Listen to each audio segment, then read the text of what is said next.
The boarding gate erupted. "Get out of my seat!"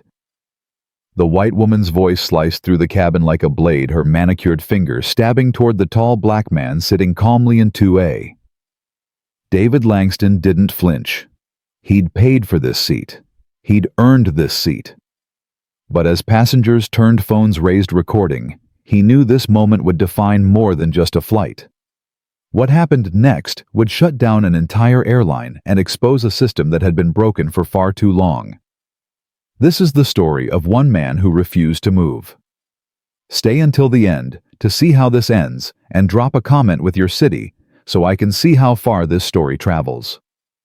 You won't believe what happens next.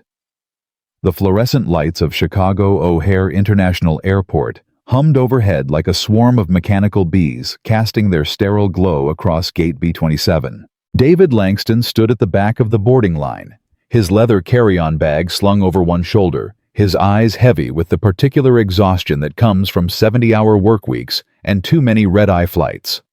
At 42, he'd built himself from nothing, a kid from the South Side who'd clawed his way through Northwestern, then Harvard Business School, then up the corporate ladder, until he'd become CEO of Pinnacle Technologies, one of the fastest-growing tech firms in the Midwest.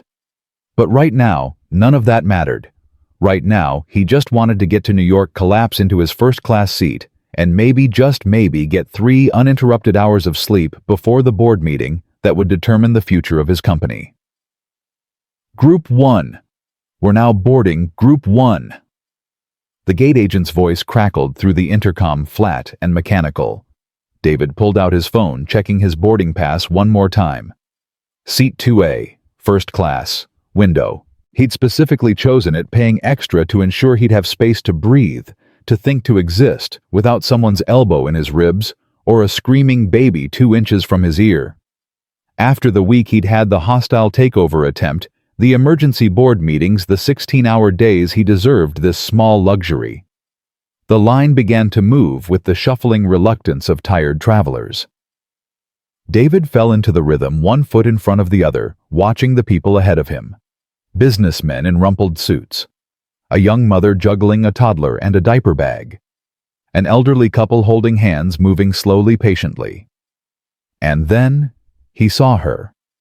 She appeared from nowhere, cutting through the rope line with the casual entitlement of someone who'd never been told no in her entire life. Mid-40s, blonde hair pulled back in a sleek ponytail, designer sunglasses perched on her head, despite being indoors, a cream-colored blazer that probably cost more than most people's monthly rent. Her rolling bag, Louis Vuitton, naturally clicked behind her like a metronome of privilege. "Excuse me," an older man said as she nearly knocked into him. "There's a line." "I'm Diamond Elite," she said, without looking at him, waving her phone in the air as if it were a magic wand that could part seas. "I can board whenever I want." David watched this exchange with the detached interest of someone who'd seen it 1,000 times before. People like her existed in every airport, every airline, every space where status could be purchased and wielded like a weapon. He'd learned long ago not to let it bother him. "Pick your battles," his mother used to say. "Save your energy for fights that matter." The woman he'd later learn her name was Caroline Mitchell. Swept past the gate agent with barely a pause, her boarding pass held out like a hall pass, her entire demeanor radiating the kind of confidence that came from never having to wait for anything. David sighed, adjusted his bag, and continued forward. The jetway smelled like recycled air and industrial carpet.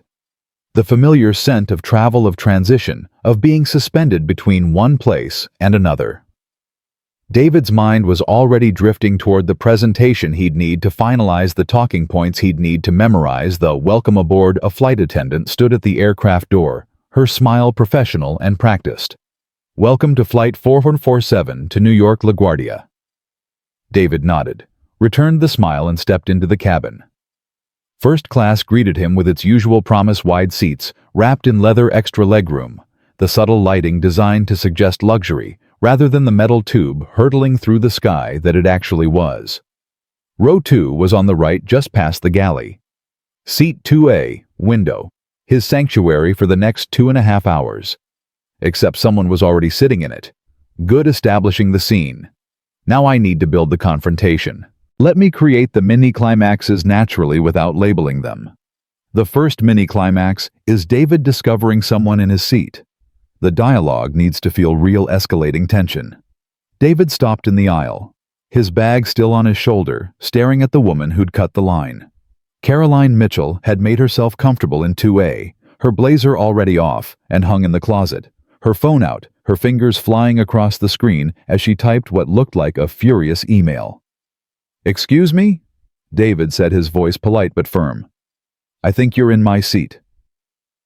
Caroline looked up, her eyes flicking over him with the kind of assessment that took in everything, his skin color, his clothes, the weariness in his face, and dismissed it all in less than a second. "No," she said, simply returning to her phone. "This is my seat." David felt something tighten in his chest. Not anger, not yet. Just the familiar weight of having to explain something that should be self-evident. "I'm afraid there's been a mistake," he said, keeping his voice level, pulling out his phone to show her his boarding pass. "See seat 2A, that's this seat." Caroline barely glanced at his screen. "I don't care what your phone says.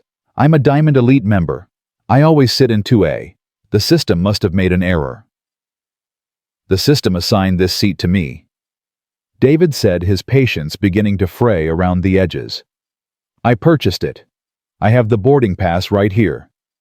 And I'm telling you, there's been a mistake." Caroline's voice rose slightly, just enough to catch the attention of other passengers boarding behind David. "I fly this route every week. The airline knows I prefer 2A. Someone must have double-booked it." David took a slow breath. Behind him, he could hear the line backing up, people muttering, the shuffle of impatient feet. "Ma'am, I understand you may prefer this seat, but I have a confirmed reservation." "Are you going to stand there arguing, or are you going to let people board?" Caroline cut him off, her tone sharp enough to draw blood. "You're blocking the aisle." A man behind David cleared his throat meaningfully. A woman further back called out, "Can we keep moving, please?" David felt the eyes on him. Felt the weight of being the obstacle, the problem, the thing standing in the way of everyone else's smooth journey. It was a familiar feeling, one he'd experienced more times than he cared to count. Being made to feel like his presence, his insistence on what was rightfully his, was somehow an inconvenience to everyone else. "I'll get a flight attendant," he said, stepping aside to let the backed-up passengers pass. They flowed around him like water around a stone, some shooting him sympathetic glances, others looking away quickly, not wanting to get involved. The flight attendant from the door appeared, her smile still in place, but with a slight edge of concern now. "Is everything all right here?" "This gentleman seems confused about his seat assignment," Caroline said before David could speak, her voice dripping with the kind of false sweetness that made David's jaw clench. "I've been trying to explain to him that I'm a Diamond Elite member and this is my regular seat, but he's insisting. I have seat 2A. David interrupted, his voice harder now, holding up his phone again.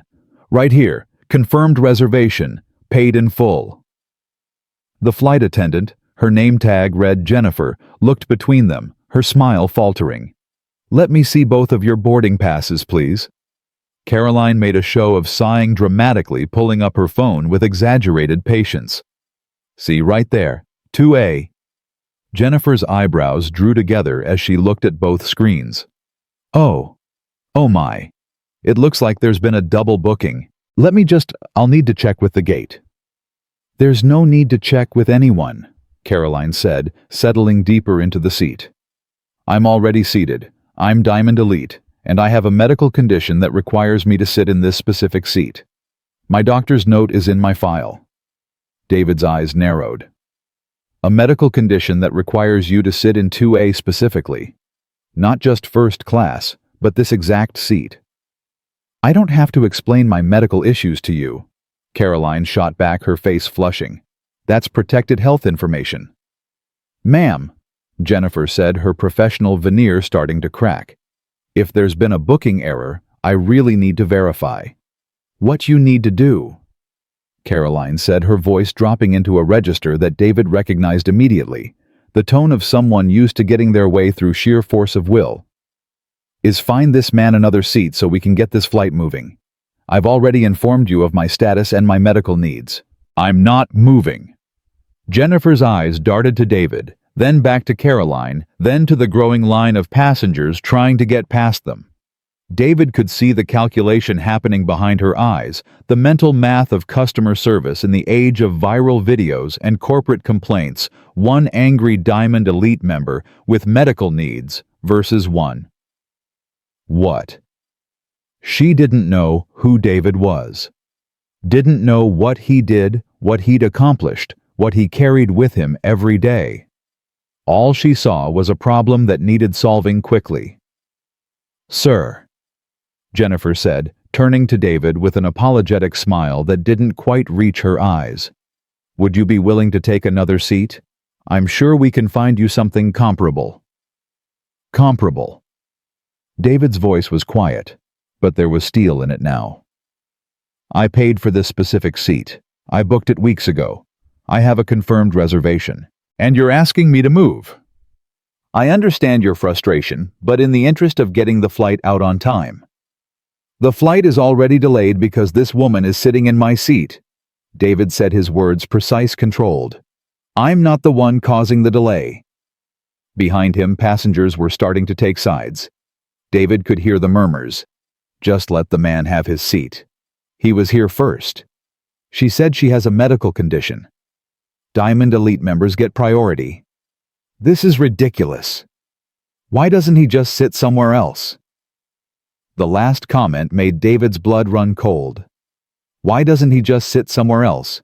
Because it was his seat. Because he'd paid for it. Because he had every right to it. Because if he moved now, it would be just one more time he'd backed down, given in, made himself smaller to make someone else comfortable. Because somewhere deep down, he knew this wasn't really about a seat at all. Jennifer was looking increasingly desperate. "Sir, please, I have a full flight to board, and if you could just—" "No," David said simply. "This is my seat. I'm not moving." Caroline's face transformed her expression, shifting from annoyed to outraged. "Excuse me, you're seriously going to hold up an entire plane full of people because of your ego?" "My ego?" David felt a bitter laugh rise in his throat. "I'm asserting my right to the seat I paid for. That's not ego, that's basic fairness. You know what your problem is?" Caroline leaned forward, her voice dropping but somehow becoming more venomous. "You people always think the rules don't apply to you. You always want special treatment." "You people?"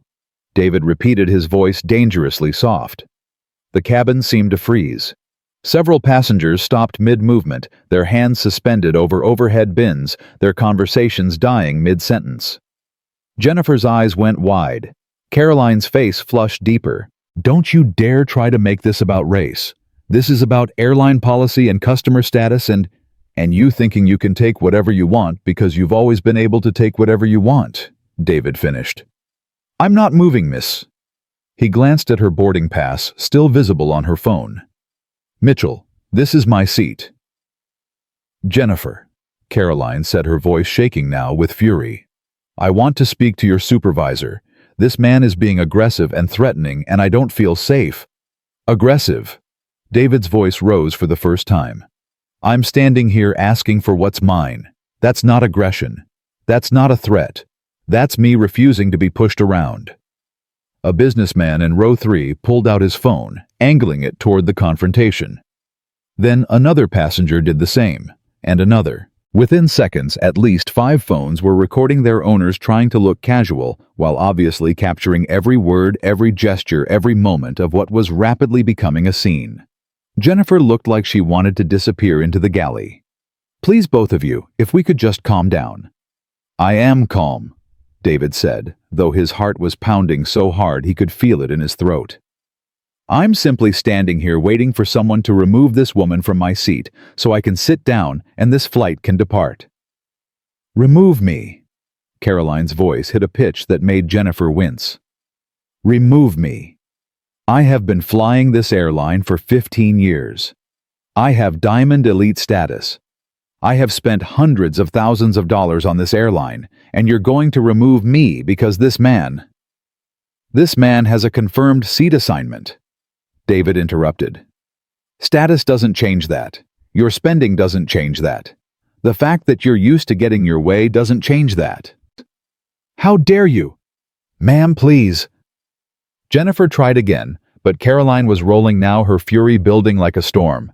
I know exactly what this is about, Caroline said, standing up suddenly, confronting David across the narrow space of the aisle. You see a successful woman in first class, and you just can't stand it, can you? You have to try to take what's hers. You have to make a scene. You have to...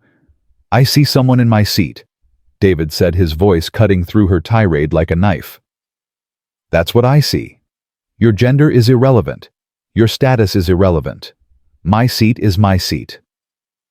The standoff stretched between them, taut as a wire. Around them the cabin had gone almost silent except for the whisper of phones recording the shuffle of uncomfortable passengers, the distant sound of more travelers boarding behind them. Jennifer looked desperately toward the front of the plane. I'm going to get the purser, she said. Please, both of you, just stay here. Don't move. I'll be right back. She fled toward the cockpit, leaving David and Caroline staring at each other across an aisle that suddenly felt like a canyon. You're making a mistake, Caroline said, her voice low and threatening. You have no idea who you're dealing with. Neither do you, David replied quietly. More passengers squeezed past them, shooting nervous glances, whispering to their companions. David caught fragments. Can't believe this. Just give him the seat. She's been sitting there for 5 minutes already. He should just take another seat. It's not worth it. This is why I fly private. A middle-aged black woman in row 4 caught David's eye and gave him a small nod, a gesture of solidarity that made his throat tighten unexpectedly. An elderly white man in row 5 shook his head disapprovingly, though whether at David or Caroline it was impossible to tell. David's phone buzzed in his pocket, probably his assistant wondering if he'd boarded yet. Probably the board member who wanted to prep before the meeting. Probably someone who needed something from him, who expected him to be available, responsive on.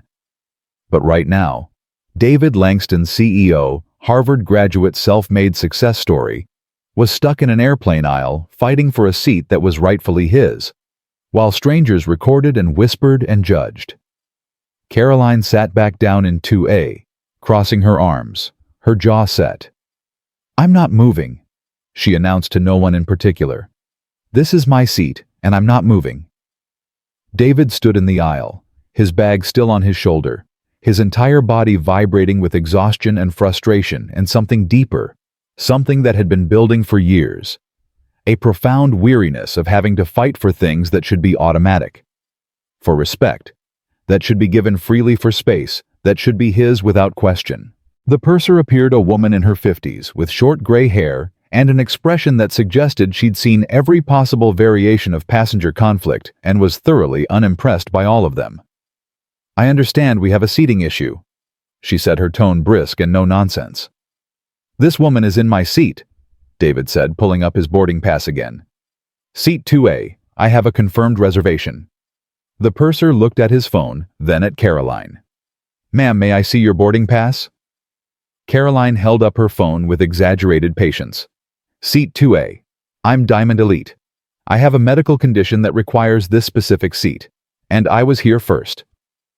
Being here first doesn't supersede a confirmed seat assignment.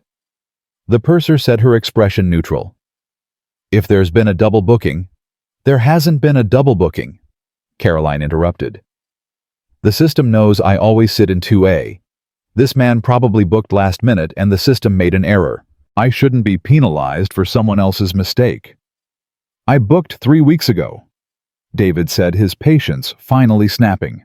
This isn't last minute. This isn't an error. This is my seat that I paid for, and she needs to move.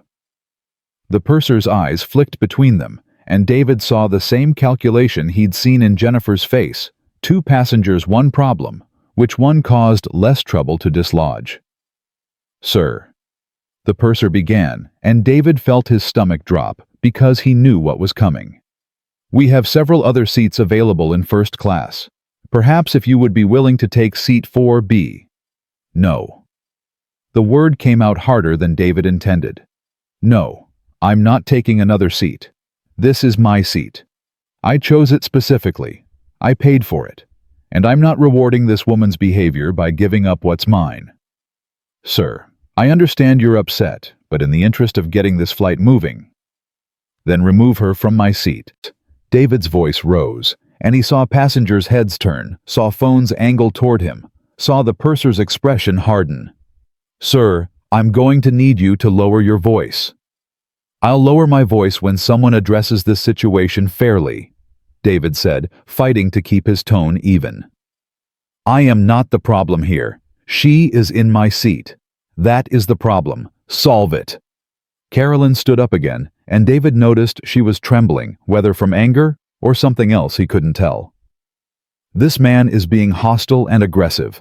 I feel threatened. I want him removed from this flight. The words hit David like a physical blow. Aggressive, threatening. The same words that had been used to describe black men standing their ground for as long as there had been ground to stand on. The same words that transformed self-defense into assault, boundary setting into aggression, presence into threat. I haven't threatened anyone. David said, his voice carefully controlled now. I haven't raised a hand. Oh, I haven't moved toward her. I've simply asked repeatedly for what I paid for. Your tone is aggressive, Caroline insisted. The way you're standing there looming over everyone. I'm standing in the aisle because someone is in my seat, David said. I can't exactly sit down. The purser held up a hand. Let me call the gate supervisor. We need to resolve this before departure. She pulled out her radio, speaking quietly into it. David caught fragments. Seat conflict. Both passengers refusing to compromise. Yes, we're already delayed.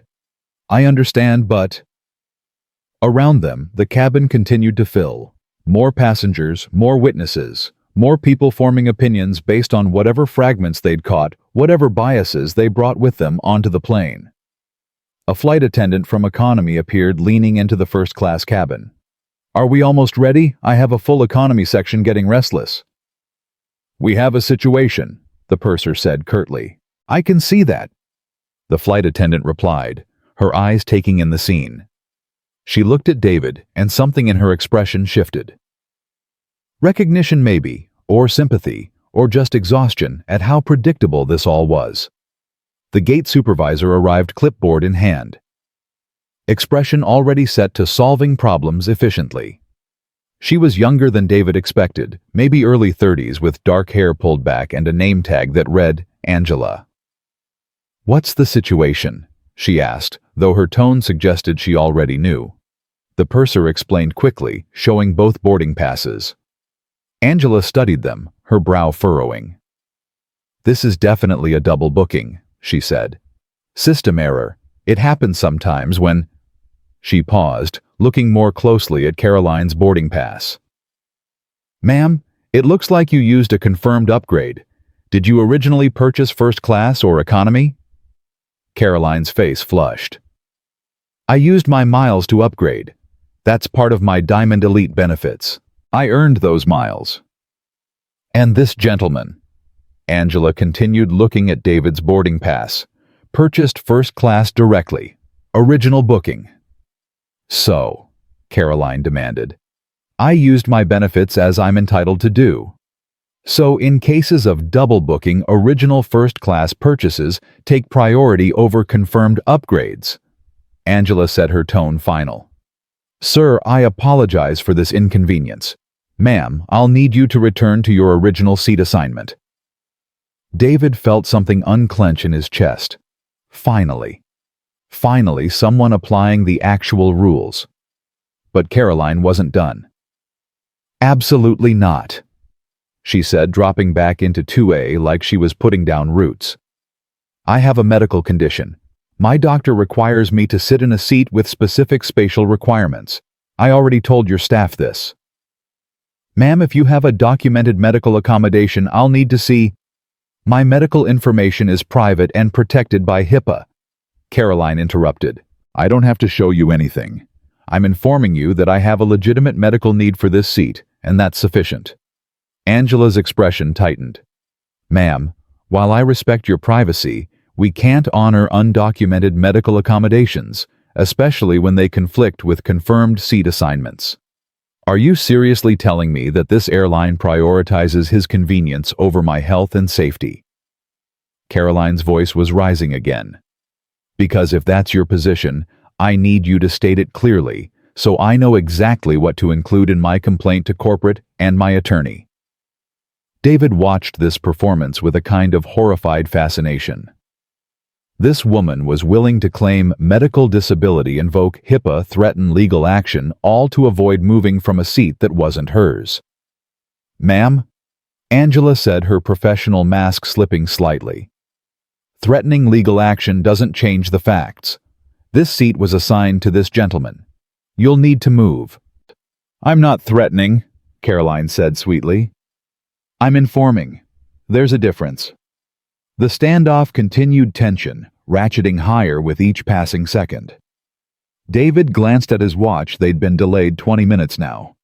Other passengers were openly staring phones, still recording the viral potential of this moment, growing with every second.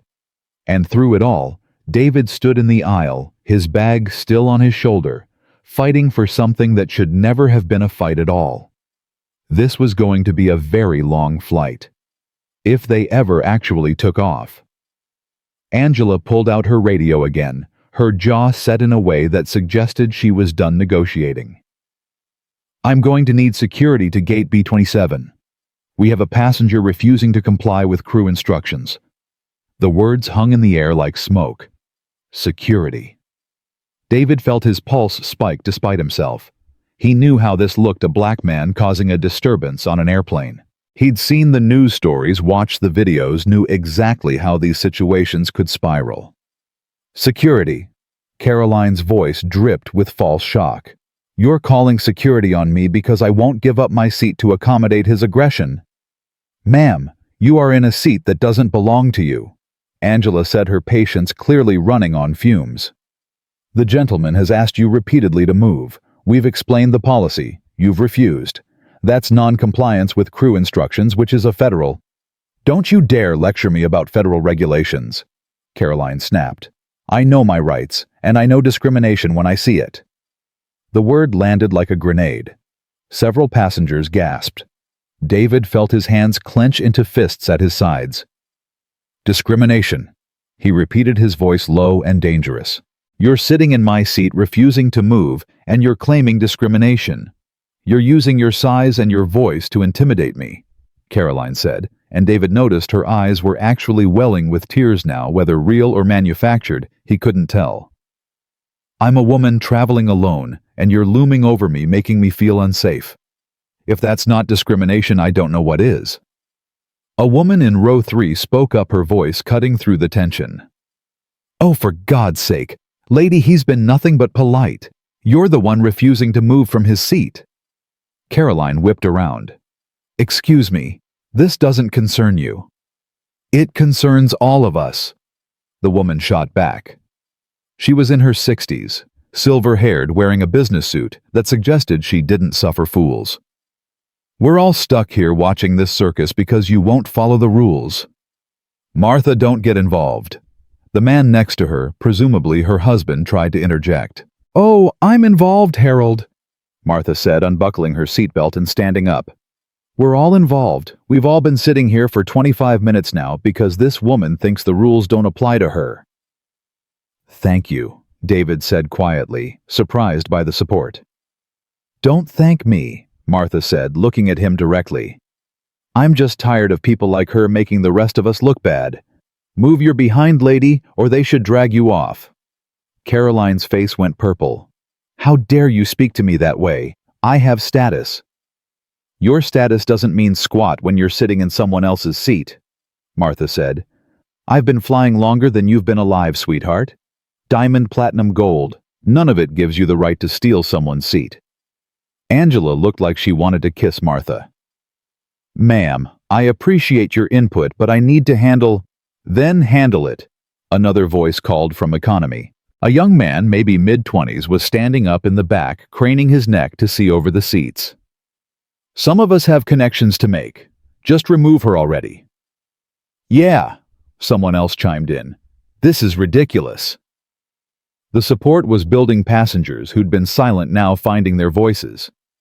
David felt a strange mixture of vindication and anxiety. This was spiraling beyond a simple seat dispute into something bigger, messier, more public. A flight attendant from economy pushed through, her face flushed. We need to get moving. I have passengers back there getting aggressive. Someone just said they're going to miss their connection and they're demanding compensation. We're working on it, Angela said tightly. Work faster, the flight attendant snapped. This is a disaster. Caroline seized on this. See what he's causing. This man has disrupted an entire flight with his demands. His demands. The young man from economy was moving closer now, his phone out and recording. Dude paid for his seat. That's not a demand, that's literally how planes work. Get back to your seat, sir, Angela said, but the young man ignored her. Nah, this is wild, he said, his phone aimed squarely at Caroline. Y'all seeing this white woman literally stealing a black man's seat and then crying victim? This is going viral for sure. Put that phone away, Caroline shrieked. You don't have permission to record me. It's a public space, Karen, the young man said. First Amendment. Don't call me that. Caroline's composure was cracking now, her voice shrill. That's a slur. That's harassment. That's what you are, though, Martha chimed in. If it walks like a duck. This is unbelievable, Caroline said, her voice breaking. I'm being attacked by all of you and no one is protecting me. Where's the captain? I want to speak to the captain. The captain is preparing for departure, the purser said, stepping back into the fray. And he's not going to override airline policy just because. Then bring him here, Caroline demanded. Let him see what his crew is allowing to happen. Let him see how I'm being treated. Angela and the purser exchanged glances. The purser's side pulled out her radio. Captain Morrison, we need you in the cabin. Passenger situation. The radio crackled. Is it resolved yet? The captain's voice sounded tired. No, sir. Passenger is requesting to speak with you directly. A long pause. Then, I'll be right out.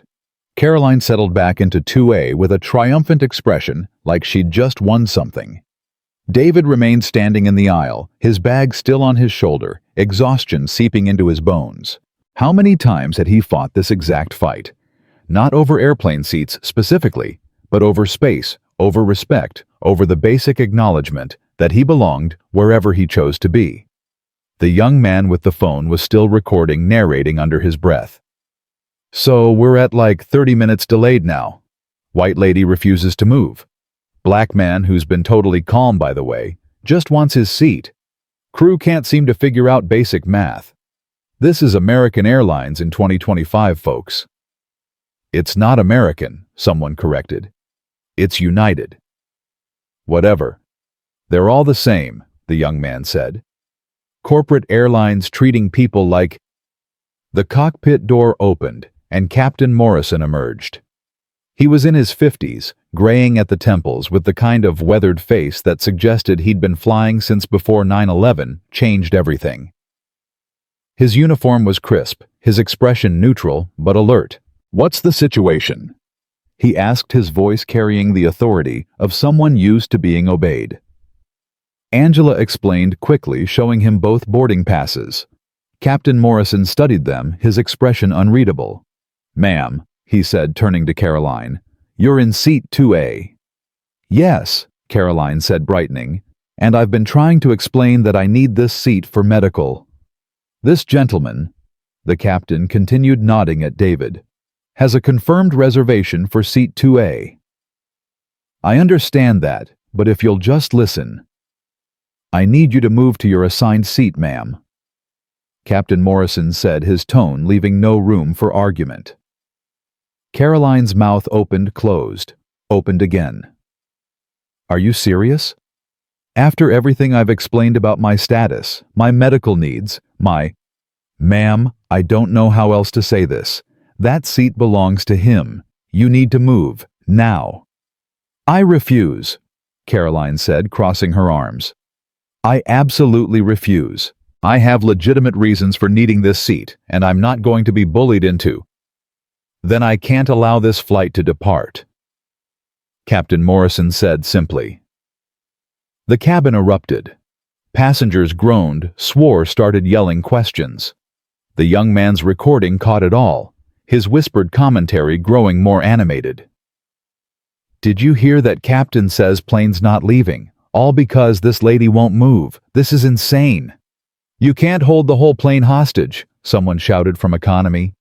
"I'm not holding anyone hostage," Carolyn shot back. He could just take another seat and we could all be on our way." "Why should he take another seat?" Martha demanded.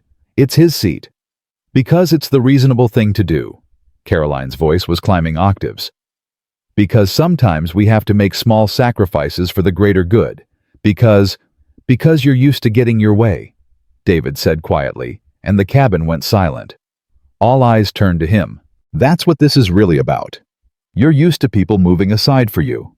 Used to taking up space without question. Used to having your comfort prioritized over everyone else's rights." "How dare you presume to know anything about me?" Caroline hissed. "I don't need to know you," David said. "I've met you 1,000 times. Different faces, same entitlement." That's, Caroline sputtered. "Captain, are you going to let him speak to me this way?" "Ma'am, I'm going to give you one more chance to move voluntarily," Captain Morrison said. "If you refuse, we'll have to deplane all passengers, remove your luggage, and ban you from this airline." The threat landed. Caroline's face went white, then red, then white again. "Ban me. I've been a loyal customer for 15 years. I've spent. You can't just ban me." "Yes, ma'am, we can. Federal regulations allow us to remove passengers who refuse to comply with crew instructions. And you've been refusing for..." He checked his watch, 32 minutes now. "This is discrimination," Caroline said, but her voice was weaker now. "This is targeting me because I'm a woman, because I spoke up, because..." "Ma'am." Captain Morrison's voice was flat. "This is me enforcing basic airline policy. Move or get off my plane." The standoff stretched. David could see the calculation happening behind Caroline's eyes, the mental math of whether her pride was worth the humiliation of being physically removed. A businessman in row 4 spoke up, his voice carefully neutral. "Excuse me, Captain, I don't mean to interrupt, but..."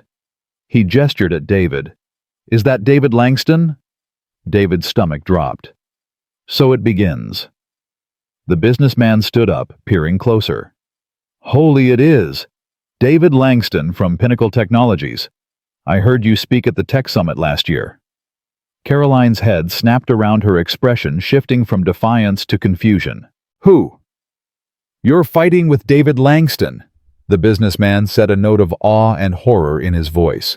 "CEO of Pinnacle Tech. He's Jesus, man. He's probably the most successful tech CEO in the Midwest right now."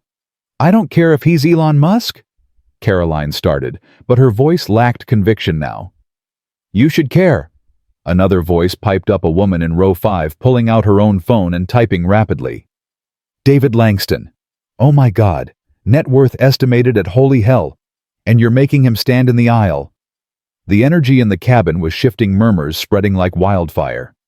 Phones came out, people typing, searching, the information spreading in real time. "Pinnacle Technologies, they just got that huge government contract. Isn't he on the board of like 3 Fortune 500 companies? Harvard Business School, right? Started with nothing, built a billion-dollar company. And this lady's making him fight for a seat he paid for." David closed his eyes briefly. This was exactly what he hadn't wanted. The recognition, the publicity, the transformation from a person with a legitimate grievance into a story, a headline, a viral moment. "I don't care who he is," Caroline said, but she was standing up now, gathering her things with jerky, angry movements. "This is still wrong. This is still unfair. This is still..." "Ma'am, your seat is 24B," Angela said, consulting her tablet. "In economy." The cabin went dead silent. Economy. Caroline's voice was barely a whisper. My upgrade was to 24B in economy. Your upgrade cleared you from 24B to 2A, but since 2A was already assigned, you're returning to your original seat. The humiliation on Caroline's face was almost painful to watch. From First Class 2A to Economy 24B, with a cabin full of witnesses and half a dozen phones recording every second. This isn't over, she said, grabbing her bag from the overhead bin with enough force to make it bang against the compartment. I'm reporting all of you. The gate supervisor, the purser, the captain. I'm calling corporate. I'm calling my lawyer. You're going to your seat, Captain Morrison said. Or you're going to the terminal, choose. Caroline stormed past David close enough that he had to step back to avoid contact. She was crying now, real tears streaming down her face, her mascara running. For a second, just a second, David felt something like pity. Then he remembered the 30-plus minutes she'd stolen from everyone, the accusations she'd thrown, the entitlement she'd wielded like a weapon. She disappeared into economy, and the cabin released a collective breath.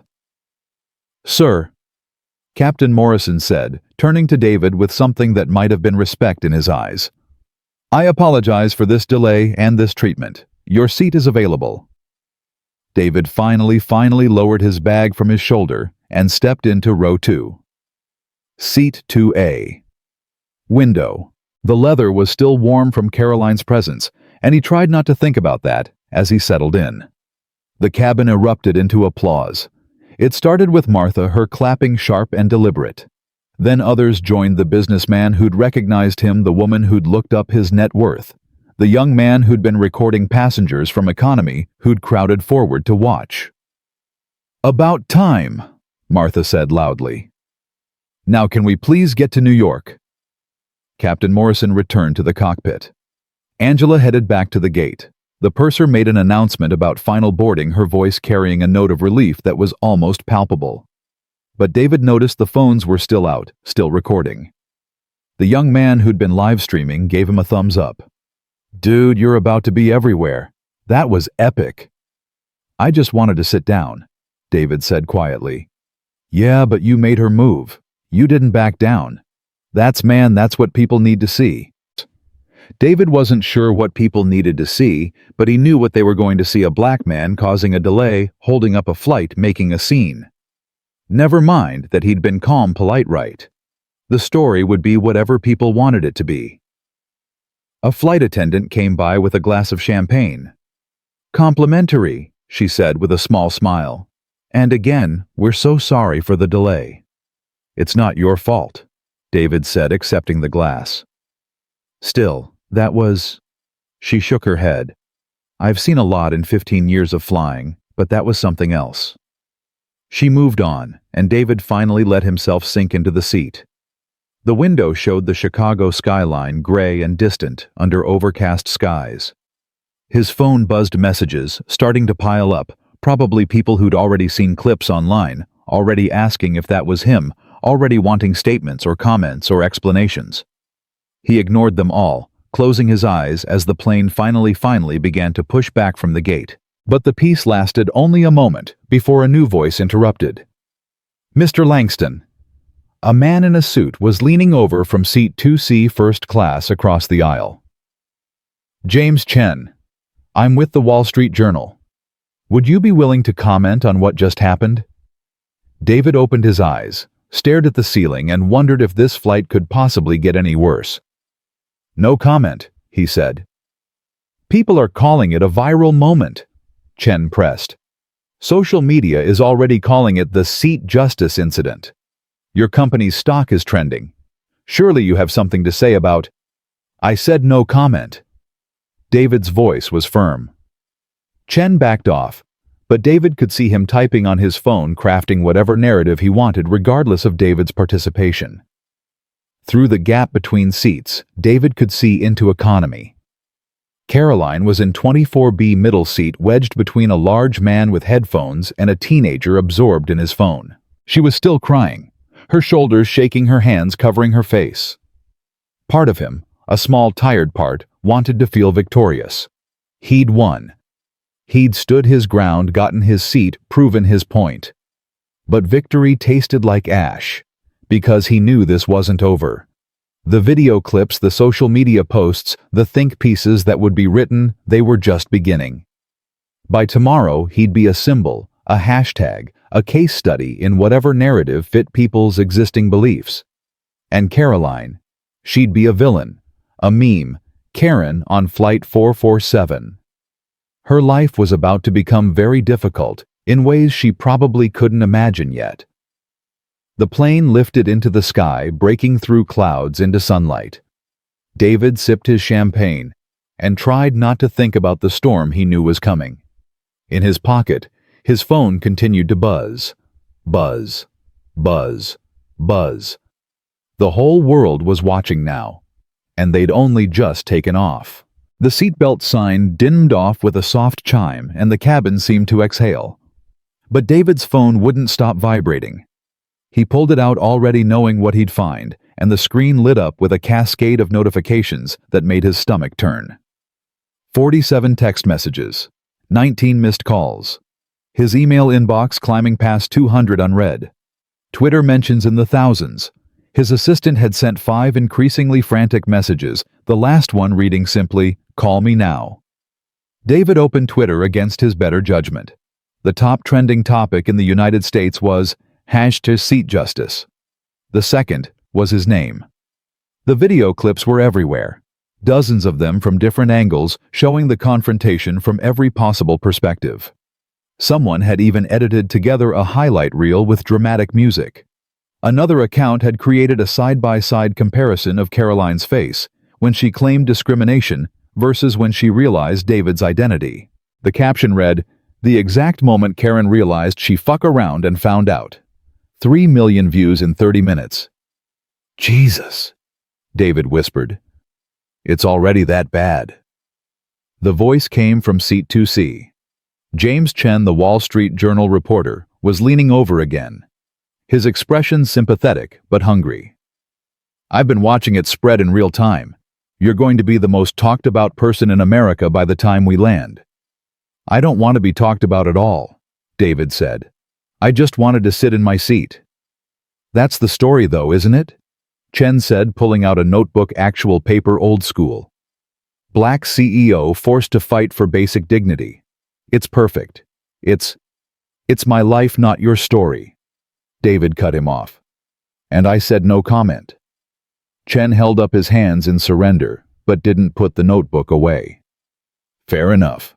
But you should know people are already picking sides, hard. This is going to get bigger before it gets smaller." David wanted to argue, to tell him he was wrong, but his phone buzzed again, and he glanced down. A text from his board chair. "Emergency meeting scheduled for tomorrow 8 a.m. Board wants statement about incident. Call me immediately." Another from his PR director. "Do not talk to press. Do not post anything. We need strategy session before landing." And one from his mother. "Baby, I saw the video. Are you okay? Call me when you can." That last one made his chest tighten. His mother, who'd cleaned houses to put him through college, who'd taught him to keep his head down and work twice as hard, who'd warned him that no matter how successful he became, there would always be someone ready to put him back in his place. She'd been right as always. A flight attendant appeared with a tray. "Mr. Langston, the captain wanted me to offer you our premium meal service as an apology for the delay. We have pan-seared salmon or filet mignon." "Just water, please," David said. His stomach was too knotted to eat. "Of course. And sir." The flight attendant lowered her voice. "For what it's worth, you handled that with more grace than most people would have. I'm sorry you had to go through it." She moved on before David could respond, but her words settled over him like a blanket. Small kindnesses in the middle of chaos. Behind him, he heard raised voices. He turned to see a commotion several rows back. Another flight attendant was speaking to someone, her tone firm but strained. David couldn't make out the words, but he recognized the pitch of conflict. Martha from row 3 leaned into the aisle, catching his eye. "Your friend from economy is causing problems again. demanding to speak to the captain about being humiliated and traumatized. David closed his eyes. Of course she was. "Let me see if I can—" He started to unbuckle, but Martha shook her head. "Don't you dare. You've done enough. Let the crew handle it." But the voices were getting louder now, and other passengers were starting to crane their necks, pull out phones again. The viral moment getting a sequel nobody asked for. The purser appeared, walking quickly toward economy, her expression grim. David watched her disappear behind the divider curtain, heard the muffled sounds of heated conversation. Then, Caroline's voice cut through everything else. "I want to file a formal complaint. That man verbally assaulted me. He made me feel unsafe. I have witnesses." The cabin went quiet enough to hear the engine hum. "Ma'am, please lower your voice," the purser said, loud enough for first class to hear every word. "You're disturbing other passengers." "I'm disturbing them. What about him? What about what he did to me?" Martha twisted around in her seat. "Oh, for crying out loud. Lady, give it a rest." "You—" Caroline's voice was shrill now, climbing toward hysteria. "You attacked me too. You and your husband both ganged up on me, humiliated me in front of everyone." "I told you the truth," Martha called back. "If that felt like an attack, maybe examine why." Harold tugged on Martha's sleeve. "Honey, please don't engage." "I will engage Harold. Someone needs to tell this woman she's not the victim here." The purser was trying to regain control. "Ladies, please.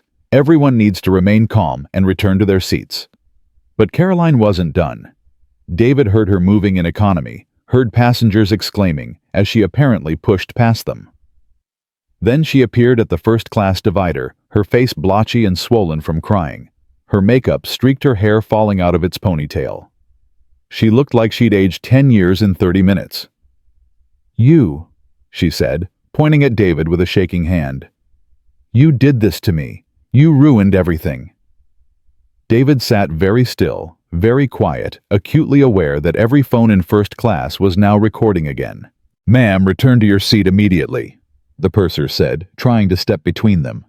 "Do you know what you've done?" Caroline's voice cracked. "I've been getting messages, text messages, emails, phone calls. People found my information. They're calling me horrible things. They're threatening me. They've found my employer. They're tagging my company on social media. Her voice dissolved into sobs. "My life is ruined because you couldn't just be reasonable." The words hung in the air, grotesque in their reversal. She was the victim now, in her mind. The consequences of her own actions had become someone else's fault. David took a slow breath, choosing his words carefully.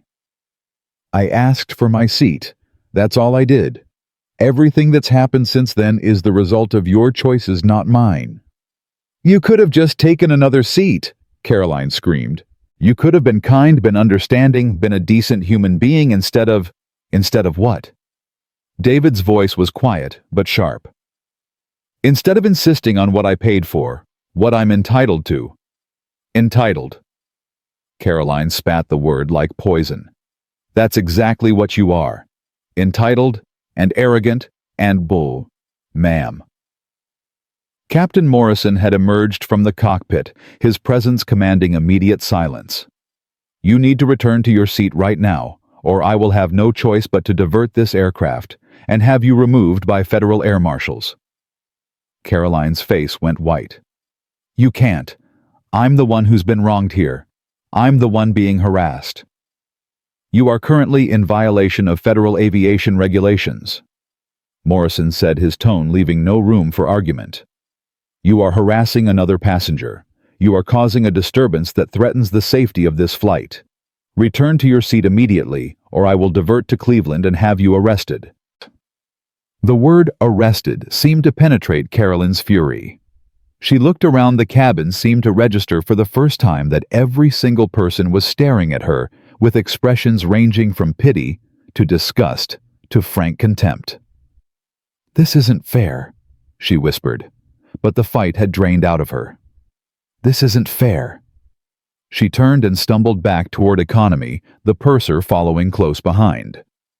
Morrison looked at David, something complicated in his expression. "Mr. Langston, I apologize again. This is unprecedented." "It's fine," David said automatically, though it wasn't fine. None of this was fine. "For what it's worth," Morrison said quietly, "I've been flying for 30 years. I've seen every kind of passenger, every kind of conflict. What you did back there, standing your ground, staying calm, refusing to be pushed around, that took real strength, real dignity." He returned to the cockpit before David could respond, leaving him sitting there with the weight of those words pressing against his chest. James Chen was writing furiously in his notebook. David didn't have the energy to care anymore. The young man who'd been live streaming earlier appeared in the aisle, his phone still out. "Dude, that was insane. She just made it so much worse for herself. My stream has like 100,000 people watching right now." "Please stop filming," David said tiredly. "Oh, I'm not filming you. I'm just, documenting. This is history, man. This is important." "This is my life," David said. "Not history, not content, my life." The young man's expression shifted, something like guilt crossing his features. Yeah, okay.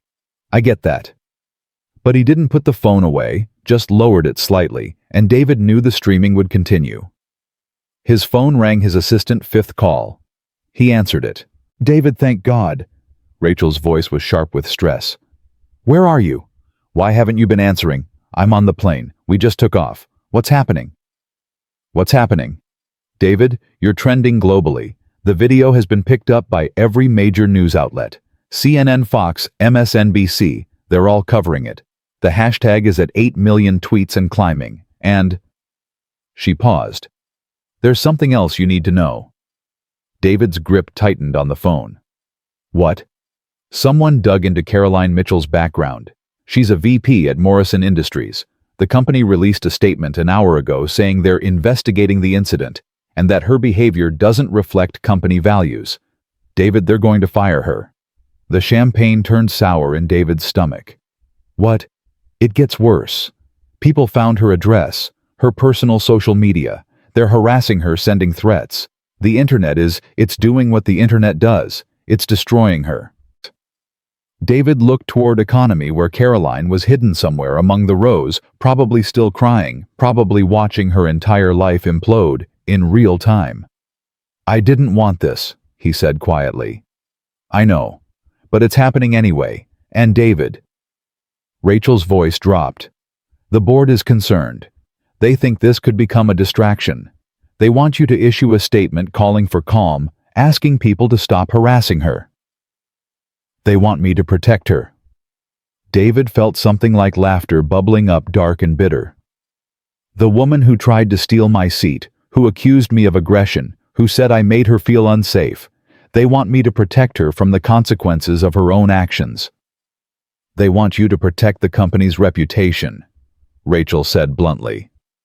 "You're the face of Pinnacle Tech. If this gets uglier, if someone does something stupid because they think they're defending you, it reflects on us. On you." David pressed his fingers against his temples. The headache that had been threatening since Gate B27 was blooming into full force. "What do you want me to do?" "Nothing yet. We're crafting a statement. But David, think about what you want this moment to mean. Do you want to be the guy who stood up for himself? Or do you want to be the guy whose viral moment led to someone's life being destroyed?" "Those aren't the only two options," David said. But even as he spoke, he knew she was right. The narrative was already being written, and he had only limited control over which version would stick. A text came through from his mother. "I'm proud of you for not backing down. But baby, be careful. The world is watching. Don't let them make you into something you're not." He closed his eyes, the phone heavy in his hand. When he opened them, Martha was standing in the aisle next to his seat. "You okay?" she asked, her voice surprisingly gentle. "Honestly, I have no idea." "That woman back there," Martha said, lowering her voice. "She's in bad shape. Really bad. I went to use the restroom and I could hear her crying, actually sobbing. What do you want me to do about it? David asked more sharply than he intended. Nothing, Martha said. I'm telling you, because you seem like someone who would care. She returned to her seat, leaving David alone with that observation. Because she was right. He did care. Despite everything, despite the accusations and the entitlement and the stolen seat, he didn't actually want to see another human being destroyed. But caring didn't change facts. Caroline had made her choices. She'd refused to move, played victim, accused him of aggression. She'd created this situation through her own actions. Except the voice in his head sounded uncomfortably like his mother's. She'd created a seat dispute. The internet had created a witch hunt. David pulled up Twitter again, scrolling through the hashtag. The tweets were vicious, creative in their cruelty. Someone had already created a Caroline Mitchell is racist website. Another account was posting what they claimed was her home address, encouraging people to let her know what we think of racists. A thread with 50,000 likes broke down her entire life, where she worked, where she went to college, what charities she supported, every public photo she'd ever been tagged in. People were calling her employer, flooding them with demands that she be fired. Others were leaving one-star reviews on her company's social media, promising boycotts until she faced justice. This wasn't justice. This was a mob. And David had become their rallying point, whether he wanted to be or not. His phone rang again, this time an unknown number with a New York area code. He answered without thinking. Mr. Langston? This is Sarah Chen from the New York Times. I'm doing a piece on the incident and I'd love to get your perspective on... David hung up. The phone rang again immediately. Different number, probably different reporter. He declined the call. Another came through. Then another. He turned the phone off entirely. The sudden silence almost as overwhelming as the constant buzzing had been. The plane hit turbulence, a sharp jolt that made passengers gasp and grab their armrests. The seatbelt sign dinged back on, and the captain's voice came over the intercom. Folks, we've hit some rough air. Please return to your seats and keep those seatbelts fastened.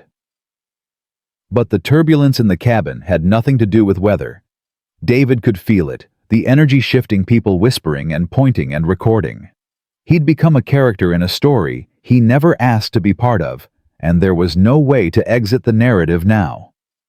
A flight attendant stopped by his seat. Mr. Langston, the captain wanted me to inform you that we've received several calls to the airline's emergency line. Apparently, social media users have been flooding their system demanding... She paused, clearly uncomfortable. Demanding various things. Corporate is aware and handling it, but he wanted you to know in case it becomes relevant. Relevant to what? David asked. I don't know, sir. I'm just passing along the message. She moved on, and David sat there processing. People were calling the airline. About him. About this. The moment was spiraling beyond anything he could have imagined. James Chen leaned over again. Just so you know, and I'm telling you this as a courtesy, not for the story, the airline stock dropped 3% in the last hour. Social media is calling for boycotts. People are angry. At the airline or at her? David asked, though he wasn't sure he wanted to know. Both. Neither. Everyone. Chen shrugged. That's how these things work. Everyone's angry. Everyone has an opinion, and nobody really knows what they're talking about. Welcome to viral fame, Mr. Langston. It's a hell of a ride. David didn't respond. What could he say? That he never wanted this, that he just wanted to be left alone. That standing up for himself had somehow turned into a national incident with stock prices and boycotts and a woman's life being torn apart. The businessman who'd first recognized him appeared in the aisle, crouching down to eye level. Mr. Langston, I'm sorry to bother you, but I wanted you to know I'm a shareholder in this airline. Have been for years. And I think you should know something. David looked at him warily. What? The airline. The one we're currently flying on. Check your investment portfolio. specifically the venture capital fund you invested in back in 2019. David's mind raced, pulling up information. The VC fund had invested in, oh no. They're a major investor in this airline, the businessman confirmed, which means through your investment in that fund, you're technically a minority shareholder. Not huge, probably less than 1%, but still.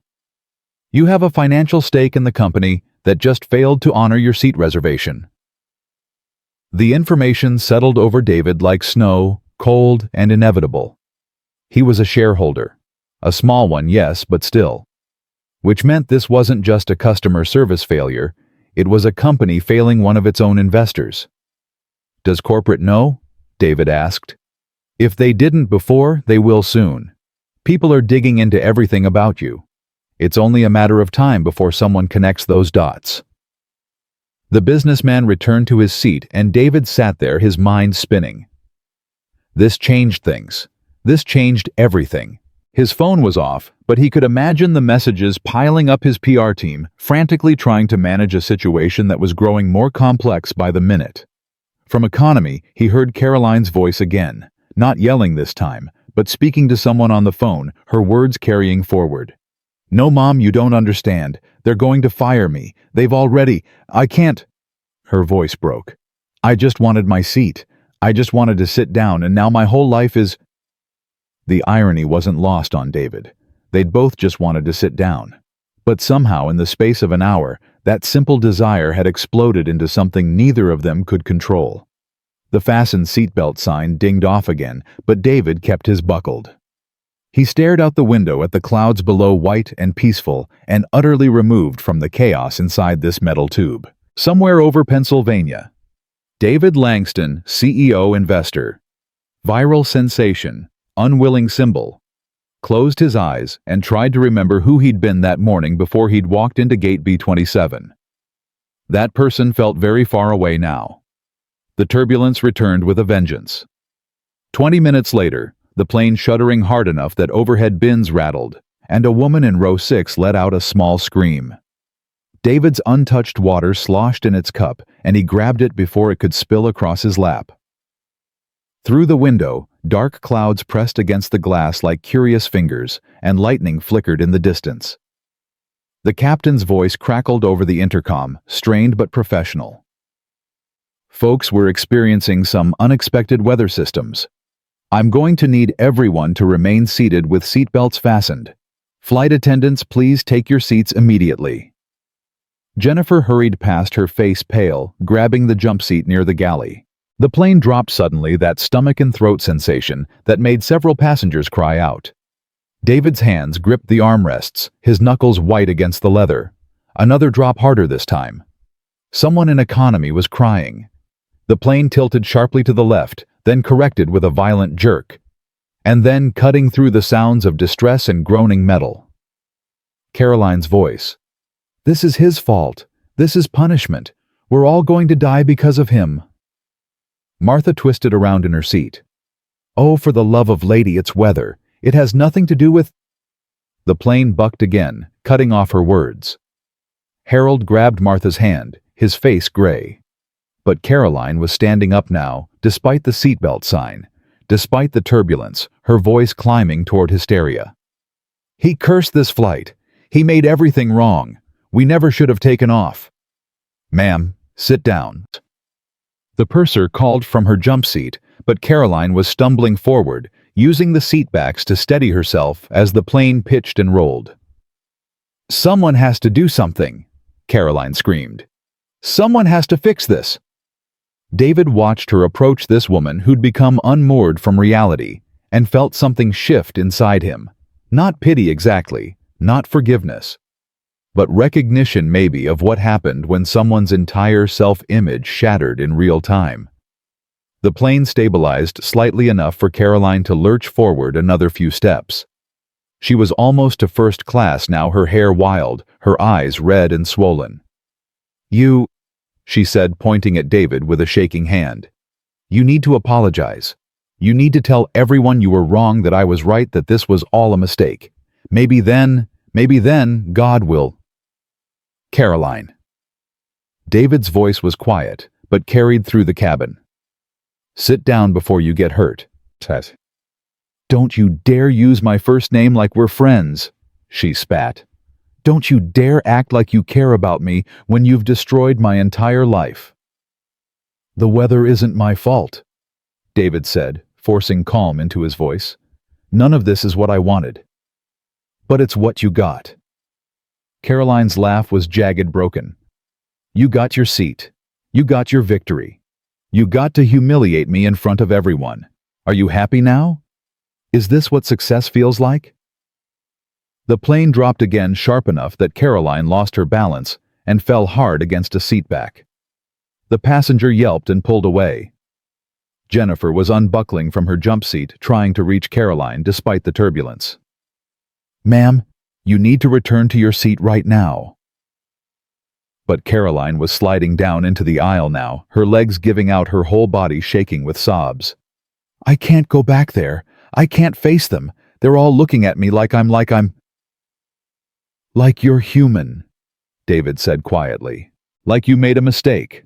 Caroline's head snapped up, her eyes meeting his. For a moment, the cabin seemed to hold its breath, even the turbulence pausing. "I don't make mistakes," she whispered. "I'm Diamond Elite. I'm a VP. I was..." Her voice cracked completely. "I don't know what I am anymore." The purser reached her along with Jennifer, both of them trying to help her up. But Caroline had gone limp, dead weight in the aisle, her sobs echoing through the cabin. Captain Morrison's voice came over the intercom again. "This is your captain. I need whoever is in the aisle to sit down immediately. We're about to hit another rough patch, and I cannot guarantee your safety if you're not seated." "Come on, ma'am," Jennifer said, her voice surprisingly gentle. "Let us help you." But Caroline just shook her head, curled into herself, making herself small in the narrow aisle. David could see passengers recording again, capturing this breakdown, this very public unraveling. "Stop," he said, suddenly standing up despite the turbulence, despite the seatbelt sign. "Stop filming her." The phones didn't lower.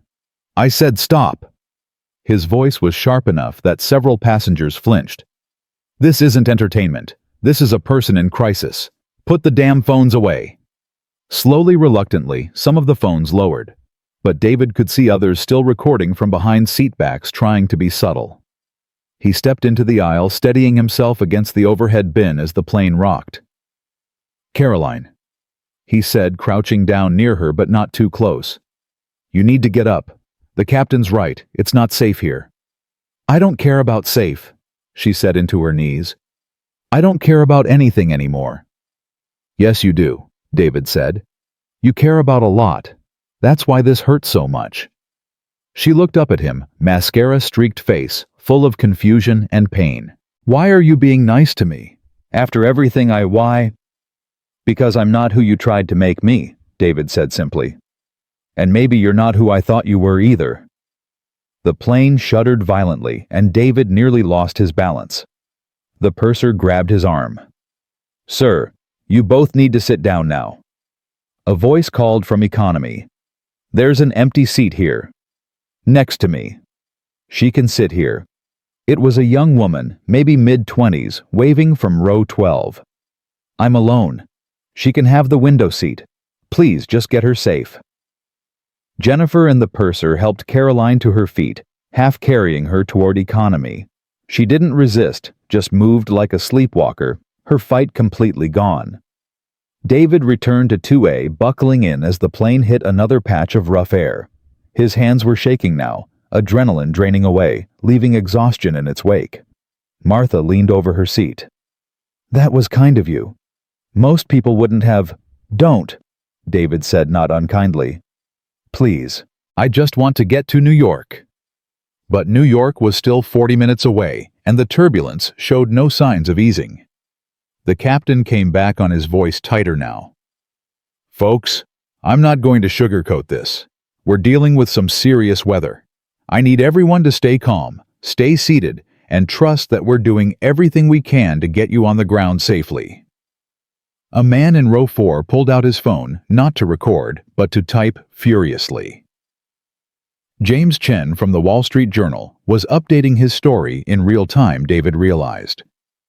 The narrative was still being written, still evolving with every moment. David's own phone was still off, but he could imagine the notifications accumulating, the story spreading, morphing, taking on a life of its own. By now, someone had probably dug up the shareholder information. Someone had probably connected all the dots, built the conspiracy theories, crafted the takes that would dominate the news cycle for the next 48 hours. The plane banked hard right, and through the window, David saw the dark mass of storm clouds they were apparently trying to navigate around. Lightning spiderwebbed across the sky, beautiful and terrifying. "Ladies and gentlemen, this is First Officer Rodriguez." A new voice, younger than the captain's, came through the speakers. "Captain Morrison is currently dealing with a situation in the cockpit, but I want to assure you we have everything under control. We may be making a slight detour to avoid the worst of this weather system, which will add approximately 15 minutes to our flight time."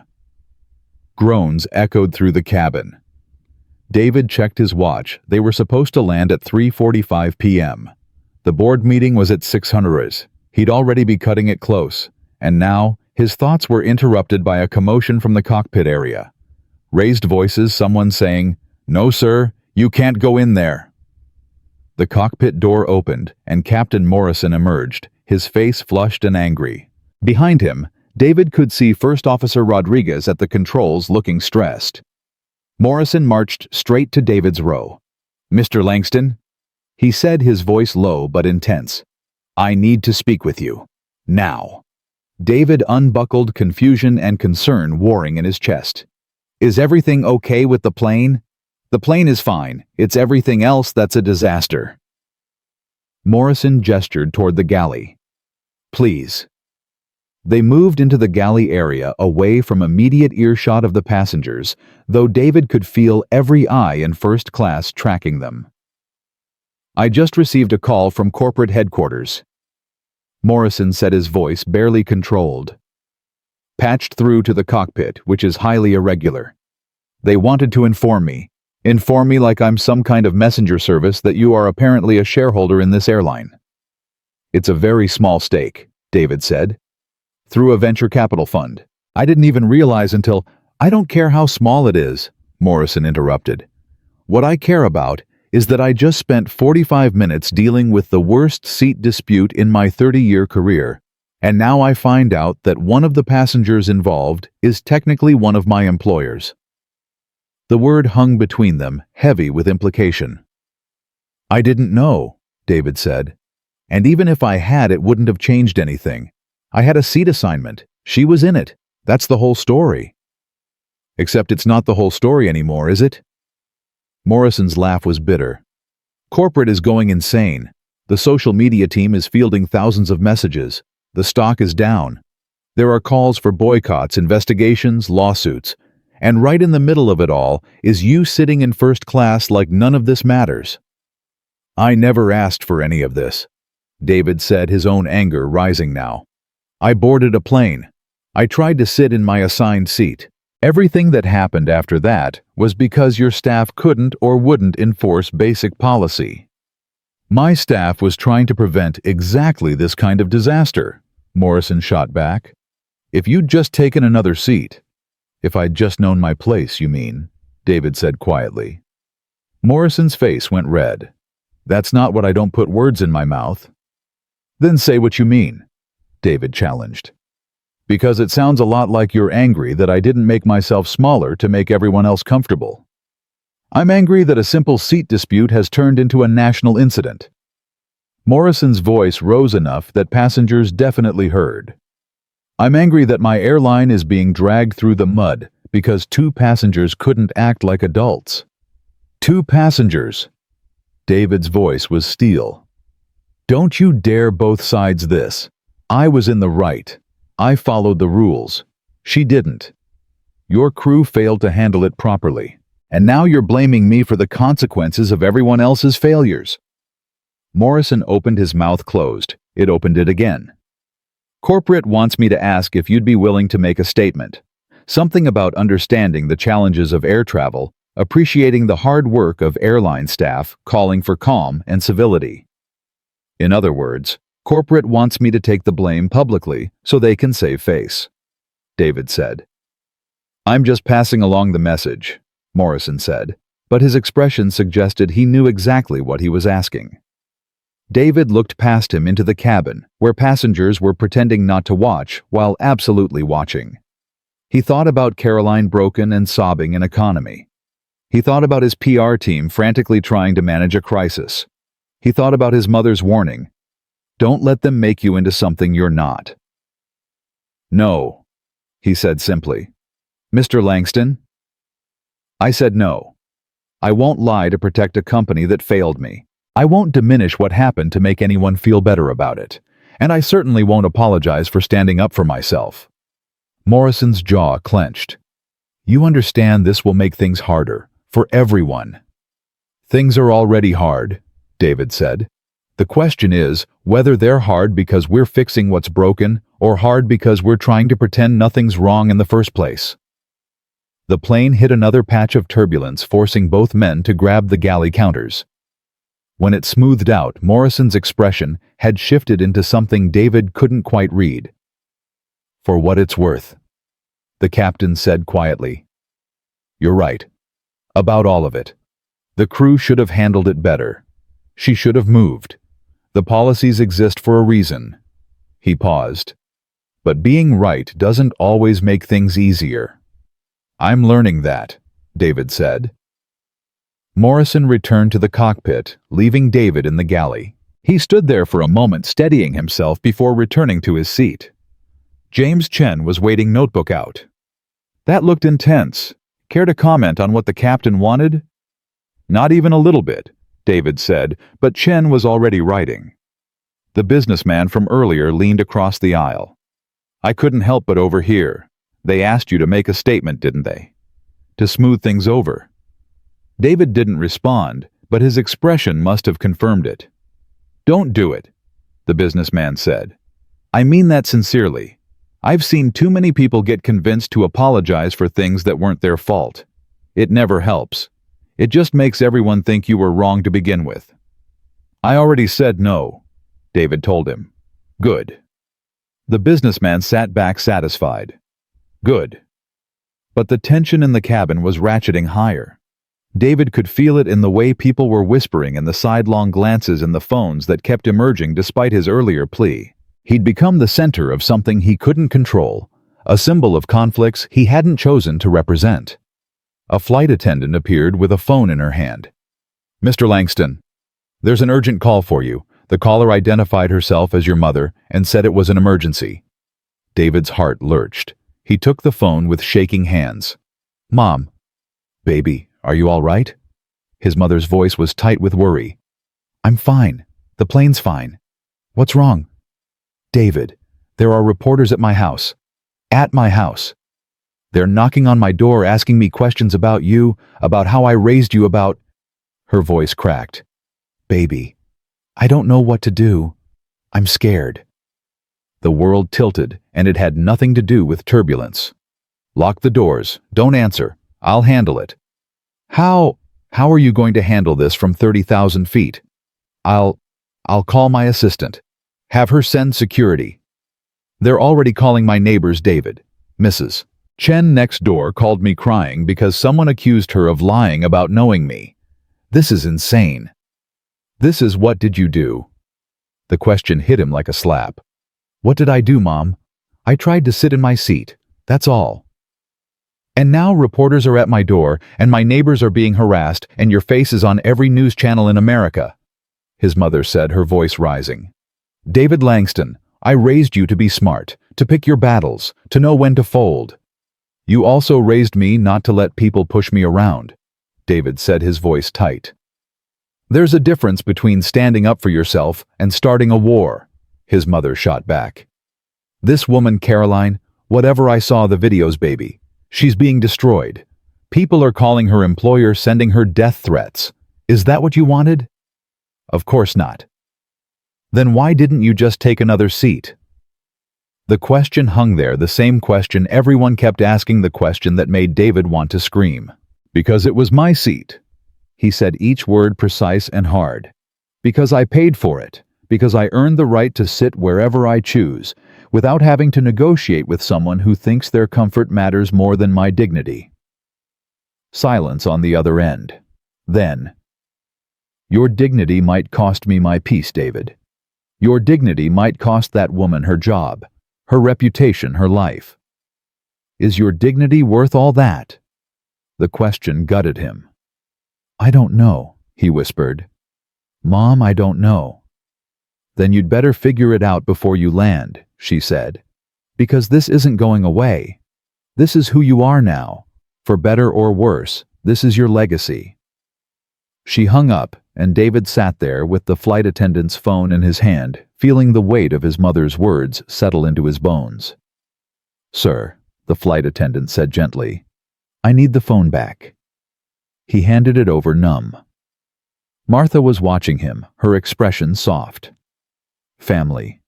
My mother, David said. There are reporters at her house. Jesus, Martha breathed. This has gotten out of control.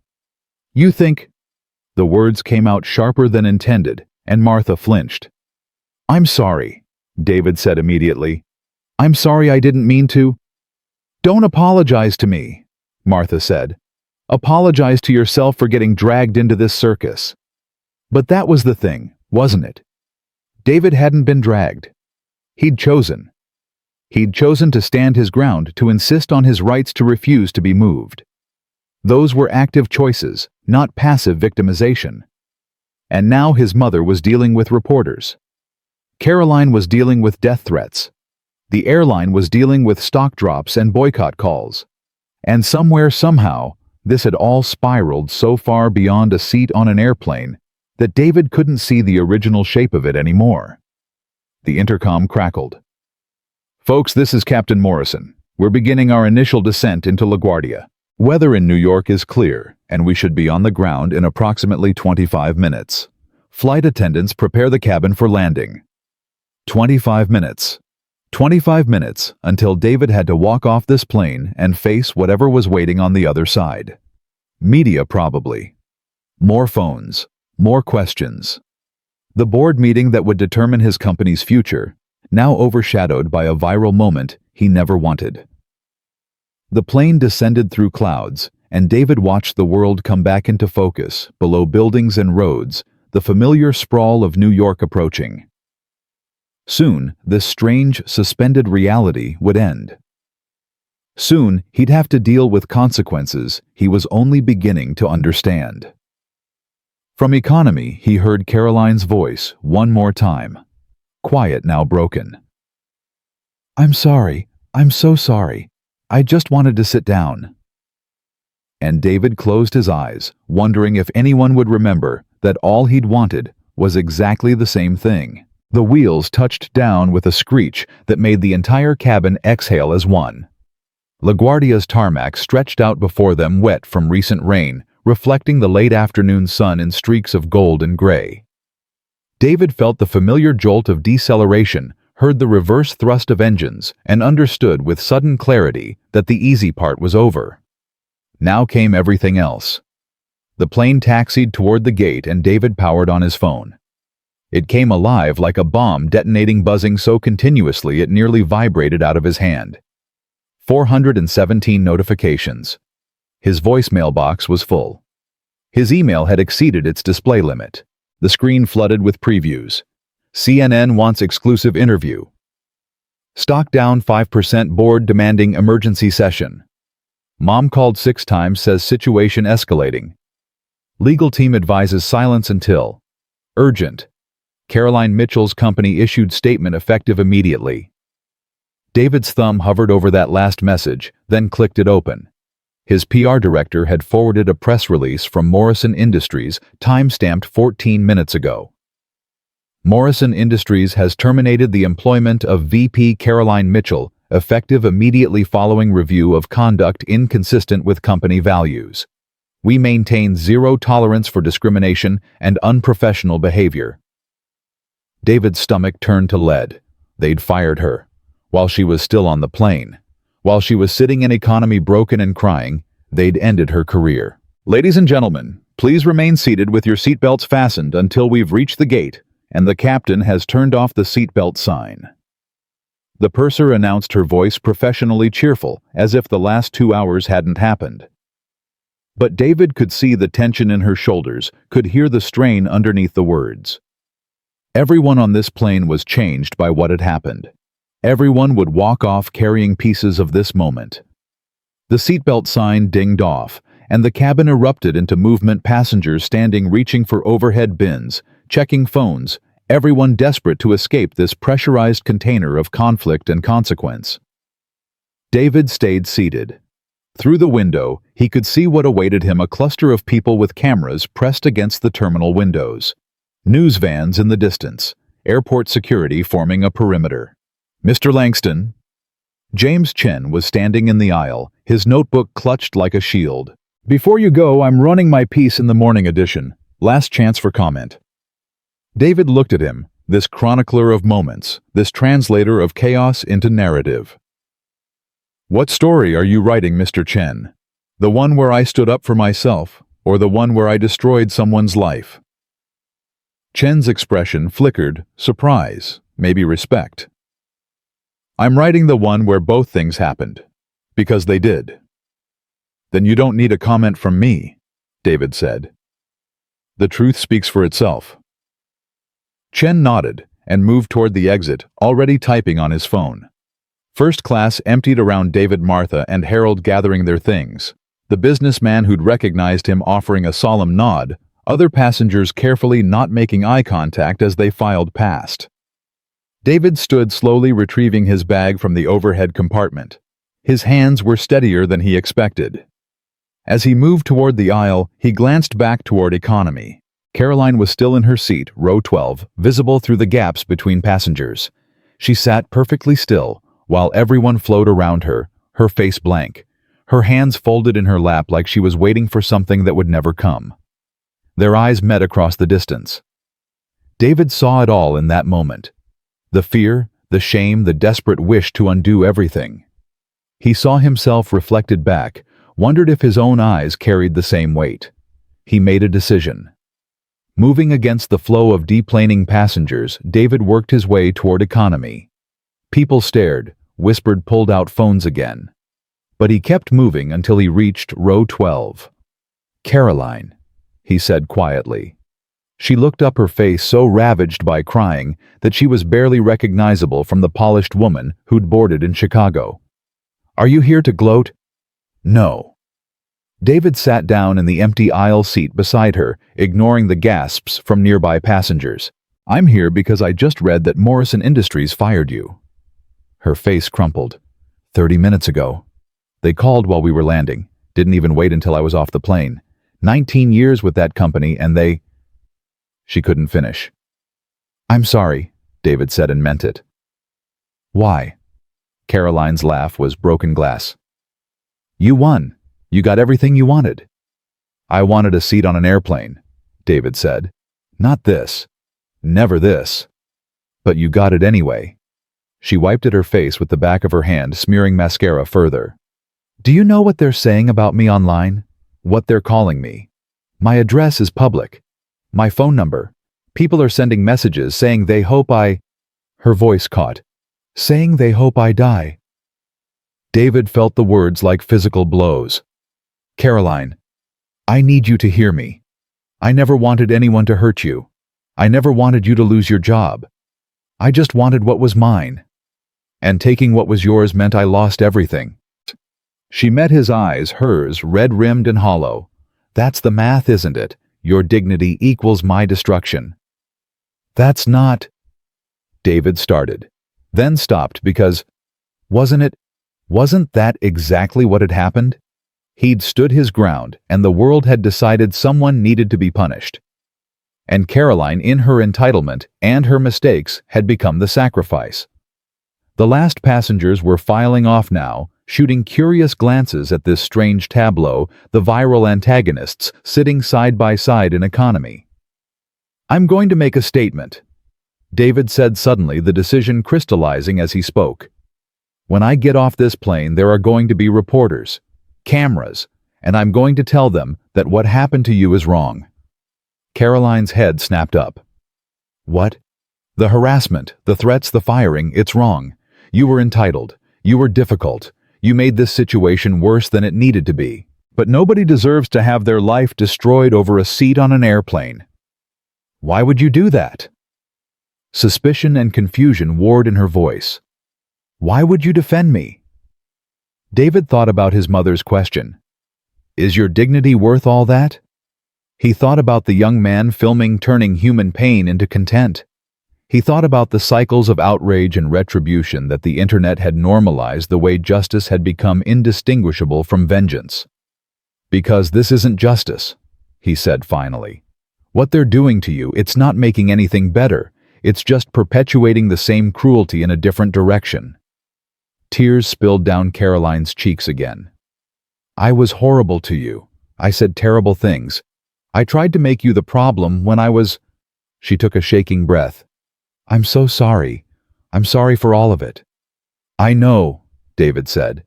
And I'm sorry too, for how this spiraled, for not finding a way to de-escalate, for... He paused, choosing his words carefully. For not seeing you as a person sooner. Just an obstacle. They sat there in the empty economy cabin, two people who'd been turned into symbols trying to find their way back to being human.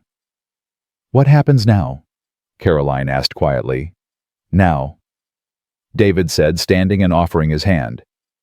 We walk off this plane together, and we both try to do better. Caroline stared at his hand like it was a foreign object, something she couldn't quite comprehend. Then slowly, she took it.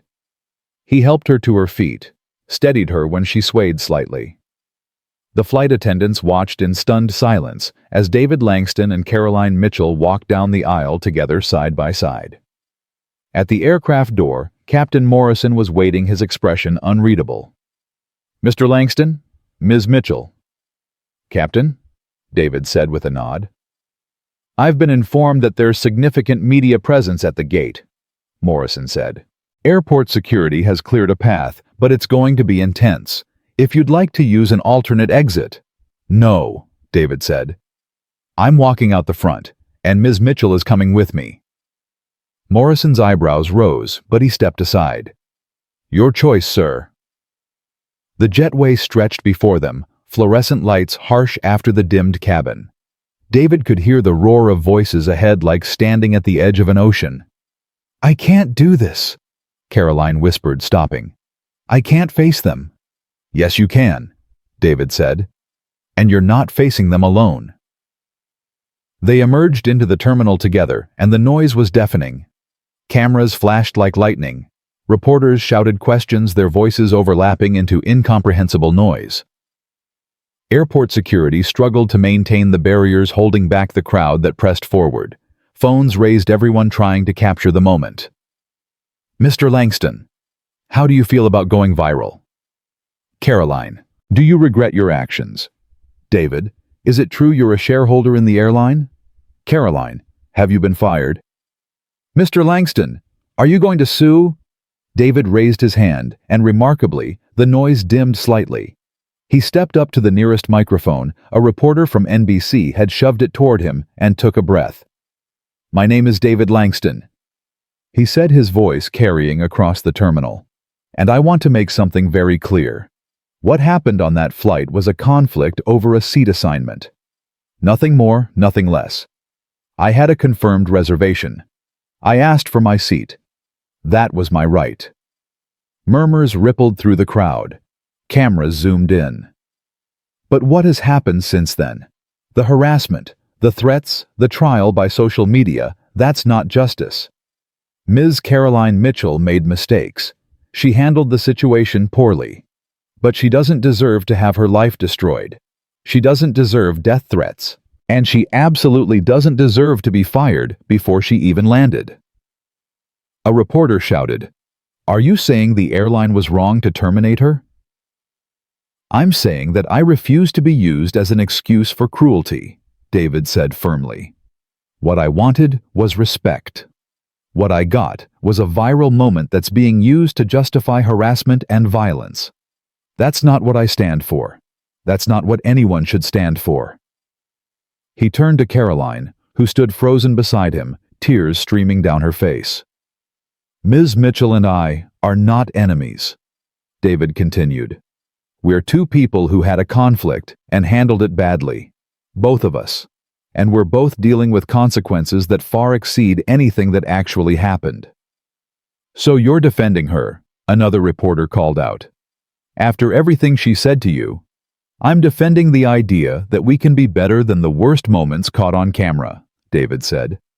"I'm defending the idea that accountability shouldn't look like annihilation. And I'm asking no. I'm demanding that everyone who claimed to be outraged on my behalf stop. Stop the harassment. Stop the threats. Stop using my face as an excuse to be cruel." The terminal had gone almost silent.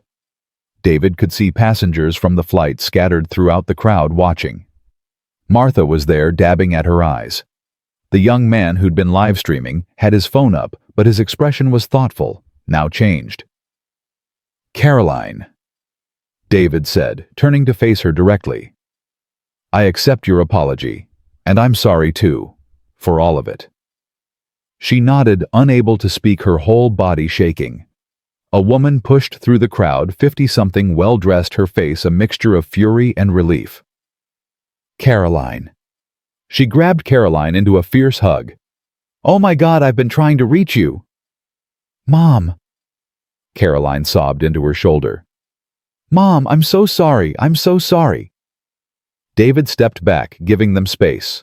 His phone was ringing again, his assistant, his board chair, his mother, everyone wanting a piece of this moment. But before he could answer any of them, another woman approached. Older African-American, wearing a security uniform. She looked at David with knowing eyes. "Mr. Langston, I'm Maria Jefferson, terminal supervisor. Your mother called. She's worried sick. There's a private office where you can call her back away from—" She gestured at the chaos. "All this."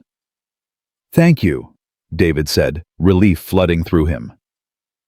As Maria led him away from the crowd, he heard the reporters redirecting their questions to Caroline, and her mother heard the speculation beginning about what his statement meant, what this moment would become. The office was small, quiet, mercifully ordinary. David dialed his mother's number with shaking hands. She answered on the first ring. "David." "I'm okay, Mom. I'm safe. How are you? Are the reporters still—" "They left about 20 minutes ago," she said.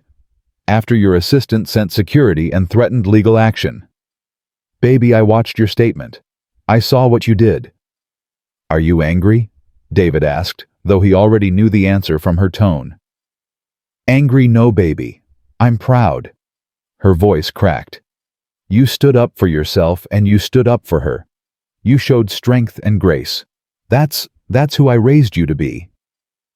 David felt something release in his chest, a tension he'd been carrying since Chicago. "I thought you'd say I should have just taken another seat." "Maybe I would have this morning," his mother admitted. "But after watching all this, seeing how people reacted, how they treated both of you, baby, you were right about all of it. Sometimes you have to fight. And sometimes you have to know when fighting means protecting even the people who hurt you." They talked for a few more minutes, his mother filling him in on the neighbors who'd rallied around her, the community support that had emerged, the way the story was already shifting online as people watched his statement. When he hung up, David sat in the quiet office for a moment, letting the day settle over him. Then he checked the time, 5:47 p.m. The board meeting was at 6:00. He grabbed his bag and headed back into the terminal. The media crowd had thinned somewhat, though cameras still tracked his movement. But he noticed something different now. Passengers from the flight approaching him one by one. Martha was first. "Mr. Langston, I just wanted to say what you did back there for that woman. That was class. Real class." The businessman from row 4 shook his hand. "I've been in corporate boardrooms for 30 years, and I've never seen leadership like that. Standing up for someone who wronged you. That's rare." A young black woman, couldn't have been more than 25, stopped him with tears in her eyes. "Thank you. Thank you for not backing down. Thank you for showing us we don't have to make ourselves small. But also thank you for showing us what grace looks like. I needed to see both. One by one, passengers approached, some to thank him, some to apologize for recording, some just to shake his hand to be part of the moment. The young man who'd live-streamed the whole thing was last. Hey man, I deleted the stream and the recordings. What you said about cruelty and content that hit me. I was so focused on the views on going viral I forgot those were real people up there. He looked down. I'm sorry. Don't be sorry, David said. Just do better next time. We all have to do better. David made his way toward ground transportation, and that's when he saw her Caroline standing apart from her mother, looking lost. She saw him and took a hesitant step forward. Mr. Langston, David, I wanted you to know. What you said out there defending me after everything. She shook her head. I don't deserve that kindness, but I'm going to try to. I'm going to try to be worthy of it. We're all trying, David said simply. That's all any of us can do. She nodded, managed a small broken smile. I hope your board meeting goes well, and David, for what it's worth, I hope you know that you won today. Not because you got your seat, because you never lost yourself. They parted ways, Caroline toward her mother, and whatever came next, David toward a car that would take him to Midtown, to the meeting that would determine his company's future. The car ride was quiet. David stared out the window at New York sliding past, thinking about seats and dignity, about viral moments and consequences, about the difference between justice and revenge. His phone buzzed. A text from his board chair. Saw your statement. Emergency meeting canceled. Board stands behind you. We'll discuss everything tomorrow, but for tonight, go home. Rest. You earned it. David leaned back against the seat. Exhaustion finally catching up. The driver met his eyes in the rearview mirror. I saw what happened. The driver said, his accent thick, Eastern European, maybe Russian. On the plane, and at the airport. You did good thing. Both things, stand up for yourself, then help person who hurt you. That is real strength. Thank you, David said quietly. My father always say in old country, dignity is not about what you take, is about what you give even when giving costs something. The driver smiled. You understand this, I think. David did understand. Finally, fully, he understood. The car pulled up to his apartment building in Chelsea. David stepped out into the evening air, autumn in New York, with its particular smell of fallen leaves and exhaust and possibility. His phone buzzed one more time. An email from Morrison Industries CEO, Mr. Langston. Your statement today prompted internal review. Caroline Mitchell's termination was hasty and unjust. She's been offered reinstatement with mandatory training and support. Additionally, reviewing our corporate response protocols. Thank you for showing us our own failings. Respectfully, Thomas Morrison. David read it twice, then looked up at his building at the windows lit gold in the fading light. Somewhere in the city, Caroline was starting to pick up the pieces. Somewhere his mother was safe and proud. Somewhere the internet was moving on to the next outrage, the next viral moment, the next easy narrative. But here, now standing on a sidewalk in Chelsea, with his carry-on bag and his exhausted dignity intact, David Langston felt something close to peace. His phone rang, his assistant probably with a dozen new crises to manage. He answered it. Rachel, before you start, I want you to draft a statement for tomorrow. We're launching a new corporate initiative on dignity in the workplace. Real policies, real training, real accountability. And we're partnering with organizations that fight discrimination, racial, gender, all of it. We're putting our money where my mouth is. Rachel was quiet for a moment. David? That's beautiful. But are you sure the board might? The board will follow my lead, David said with a confidence he felt in his bones. This is who we are now. This is what this moment means. Okay, Rachel said, and he could hear the smile in her voice. Okay, boss. Let's change some things. David hung up and walked into his building, the doorman greeting him with a respectful nod. In the elevator alone, finally, he let out a long breath. The doors opened on his floor, and there, sitting outside his apartment door, was a care package from his mother. He could tell by the wrapping, the way she always used too much tape, too much ribbon. A note was attached. "Baby, I know you said you were fine, but I sent this before your statement. Inside is your favorite tea, the blanket from your childhood, and enough food to last a week. You stood tall today. Now rest. I love you. Always. Mom." David picked up the package. Felt the weight of it, the love wrapped in cardboard and ribbon.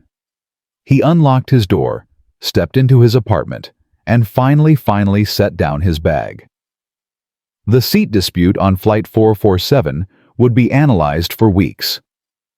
The videos would circulate for months. The think pieces would be written, the lessons debated, the moment dissected from every angle. But for David Langston, standing in his apartment with his mother's care package and the New York skyline stretched before him, the story was simpler. He'd asked for what was his. He'd stood his ground. And then, maybe most importantly, he'd extended grace. Not because it was easy, not because it was expected, but because dignity, real dignity, was something you gave as much as something you claimed. He made his mother's tea, wrapped himself in the childhood blanket, and looked out at the city that never stopped moving, never stopped demanding, never stopped testing what people were made of. Tomorrow there would be more challenges, more moments where he'd have to choose between comfort and conviction, more chances to be better than the worst thing that happened to him. But tonight, David Langston, CEO, viral sensation, reluctant symbol, and above all human being, was exactly where he needed to be. Home. And that finally was enough.